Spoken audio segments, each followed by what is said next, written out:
y veamos entonces qué es la pedagogía. La filosofía nace en la Edad Antigua. La pedagogía, que es una ciencia, es muy posterior. Así que en esa larga línea de tiempo, ustedes ya pueden ubicar una en el siglo XVII después de Cristo. Ustedes están antes del 0, antes de Cristo, 17 después de Cristo. Ustedes ya pueden ubicar una etapa de iniciación científica de la pedagogía. Con una figura muy importante, que es una figura que la van a ver en la perspectiva didáctica, que es Juan Amós Comenio, que es el que le da estructura a la didáctica específicamente. Entonces, la etapa de la iniciación científica de la pedagogía es el siglo XVII. Bien, luego, por supuesto que antes de que haya una ciencia sobre la educación, existe la educación. Siempre, en general, la ciencia es posterior al objeto. Por ejemplo, la biología es posterior al desarrollo y aparición de la vida. Entonces, aquí también la educación es un fenómeno humano y en el siglo XVII hay una ciencia específica que piensa ese fenómeno y que analiza ese fenómeno. Y en esa ciencia, en esa pedagogía, hay componentes filosóficos esenciales. Y cuando la pedagogía le da lugar a la filosofía, es el momento de teorizar, de fundamentar, de preguntarnos qué es la educación, para qué sirve, si sirve o no sirve, todas esas cosas. Ya, cómo enseñar es otro asunto, ya eso es didáctica, pero en la parte filosófica se trabaja de otra manera, se trabaja reflexionando, pero es parte o es complemento de esa otra ciencia que es la pedagogía. Bien, vamos a pensar primero en lo que quiere decir la palabra. Cuando se define una palabra, se puede definir desde el punto de vista etimológico, es decir, por la raíz de la palabra, por lo que quiere decir la palabra, y también se puede definir con lo que se llama una definición real, que es decir, qué es, independientemente de la palabra. Aclarar un poco más qué campo comprende. Bueno, pedagogía viene del griego. Paidos quiere decir niño, muchacho, y cuando hablamos de pedagogía estamos con el componente de la partícula ago. Ago quiere decir conducir o llevar. Entonces, en principio, y en Grecia, el pedagogo es alguien que lleva a un niño a un lugar.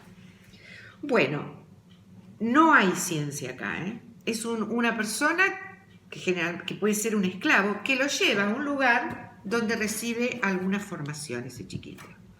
Bien, pero piensen en esto. Hoy, la palabra pedagogía. En la raíz tengo paidos, tengo un niño.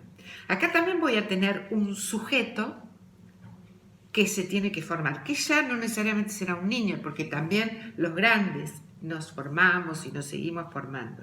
En realidad hablamos de que ahora esa parte de paidos ya no es el niño griego, sino un sujeto que debe educarse. Bien, el pedagogo acompañaba al chico a ese lugar donde recibía algún tipo de formación. Entonces hay una acción de conducir a alguien hacia algún lado. Bueno, actualmente cuando hablamos de educación, también hay alguien, en este caso el docente, que conduce a alguien a algún lado. Por ejemplo, ustedes, ¿para qué están estudiando? Para conducir a alguien a algún lado. Esas dos voluntades, la del que se tiene que formar y la del que se ocupa de él, son voluntades que tienen que interactuar. El chiquito se dejaba llevar. Bueno, acá el sujeto que aprende se deja conducir, orientar por el docente. Y todo eso se hace para un fin. Entonces, ¿qué es lo que estoy queriendo decir? Que si bien la palabra pedagogía, empleada como ciencia, se termina de generalizar en realidad en Alemania en la mitad del siglo XVIII, la palabra es anterior, es de la antigüedad griega. Pero que en ese significado de la antigüedad griega y en el actual, cuando pedagogía ya es ciencia, no es un señor que conduce a otro, en ese mismo vocablo hay paralelismo. Es decir, hay uno que es llevado, acá es uno que es ayudado, orientado, hay otro que orienta, aquí también hay un docente, y esas dos fuerzas tienen que interactuar para determinado fin. Bueno, quiero decirles que la pedagogía tiene ya se los dije, pero se los repito, tiene un componente filosófico, pero su objeto de estudio, en la filosofía tiene como objeto de estudio el universo, el hombre, el todo, pero la pedagogía tiene como objeto de estudio a la educación. Y la educación es un fenómeno psicosocial, por eso ustedes ven psicología, es un fenómeno cultural, van a ver ustedes que la educación está inserta en la historia de las civilizaciones y también tiene un aspecto específicamente humano. La educación es algo que le sirve a la sociedad, pero que también le sirve a la gente como individuo. Bueno, yo ahora les voy a pedir que me vuelvan a escuchar y vamos a hacer una ejercitación que es, les digo cuál es, vamos a ver cómo tomar nota. Traten de tomar nota y de elaborar un texto que luego me mandarán en cuanto puedan, un texto haciendo una toma de notas de lo esencial de esta charla que les he ofrecido. Hasta la próxima.